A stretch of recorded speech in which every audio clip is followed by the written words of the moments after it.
অনির্বাণের ফুলশয্যার রাতে রায়কে অনির্বাণ একটা শর্ত জুড়ে দিল। হ্যাঁ বন্ধুরা, ভিডিওতে লাইক দিয়ে দেখতে থাকুন।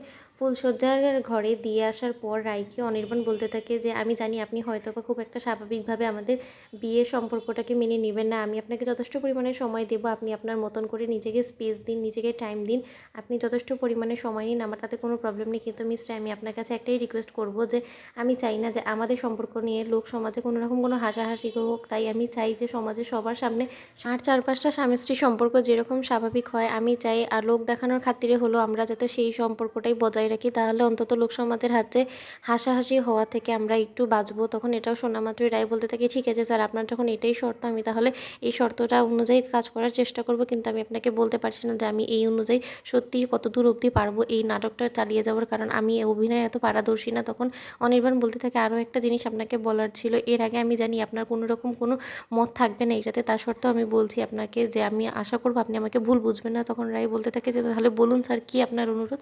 তখন রায়কে অনির্বাণ বলতে থাকে, আমি চাই যে আপনাকে সসম্মানে আমি সূর্যদের বাড়িতে নিয়ে রাখতে, কারণ আমি চাই যে বাড়িতে আমার বাবা মা আমাকে বড় করেছে সেই বাড়িতে আমার স্ত্রীও নিজের যোগ্য সম্মানে ওখানে থাকুক। আপনার যথেষ্ট পরিমাণে ও বাড়িতে অধিকার আছে। হ্যাঁ আমি জানি আপনি হয়তো আমাদের সম্পর্কটাকে ভালোভাবে মেনে নিতে পারছেন না এখনও পর্যন্ত, কিন্তু তারপরও আমি বলবো যে আমাদের হাজার হোক বিয়েটা তো হয়েছে, তাহলে সেই সুবাদে আপনি আমার স্ত্রী হিসেবে আপনি ও বাড়িতে থাকবেন, আপনার অধিকারে আপনি ও বাড়িতে থাকবেন না। কি নীলু ও বাড়িতে আছে দেখে আপনি ওই বাড়িতে আর কোনো দিনও পা দেবেন না সেরকম কথা বলবেন। তাই আমি চাই প্লিজ আপনি কোনো রকম কোনো অমত দ্বিমত না করে আপনি প্লিজ ওখানে যাওয়ার জন্য রাজি হয়ে যান। প্লিজ আমার রিকোয়েস্ট, এই রিকোয়েস্টটা অন্তত ফেলবেন না। তখন এটা বলা মাত্র রায় বলতে থাকে যে ঠিক আছে স্যার, আমি যথাসাধ্য চেষ্টা করবো আপনার এই অনুরোধটা রাখার জন্য, আমি বাকিটা এখনও বলতে পারছি না। তখন অনির্বাণ বলতে থাকে যে হাজার হোক আর যাই হোক না কেন, আপনাকে একটা গিফট দেওয়া তো আমার বর্থায়, তাই আমি আপনার জন্য ছোট্ট একটা গিফট এনেছি, আমি আশা করবো যে আপনি এই গিফটটাকে অ্যাকসেপ্ট করবেন। তখন রাই বলতে থাকি, ঠিক আছে স্যার, আপনি এত বড় মুখ করে যখন এনে আমাকে দিয়েছেন তাহলে আমি অবশ্যই গিফটটা আপনার অ্যাকসেপ্ট করলাম, কিন্তু এর থেকে বেশি আমার কাছে কোনো সময় আপনি কোনো কিছু আশা করবেন না।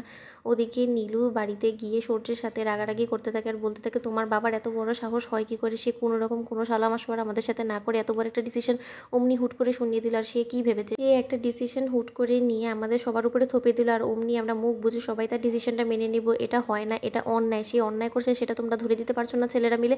তখন ওদিকের সূর্য বলতে থাকে, নীলু আমি কি করবো বলো তো, আমার হাত পা তো বাঁধা, এই বাড়িটা সত্যি তো এটার বাবার বাড়ি, এখন বাবা যাকে ইচ্ছে এই বাড়িতে এনে রাখতে পারে, সেটার উপরে তো আমরা কেউ কোনো কিছু বলতে পারি না।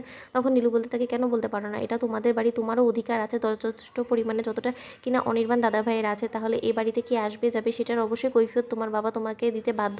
তুমি কেন চাইছো না কৈফিয়ত? তুমি এক্ষুনি যাও, গিয়ে তোমার বাবাকে জিজ্ঞেস করো কেন এত বড় ডিসিশন সে আমাদের সাথে কোনো রকম কোনো কথা না বলে নিয়ে নিল। তখন সূর্যের মা এসে বলতে থাকে, এটার করার এখতিয়ার তোমার নেই নীলু। তো বন্ধুরা, ভিডিওটি ভালো লেগে থাকলে লাইক কমেন্ট শেয়ার করে সাবস্ক্রাইব করতে ভুলো না।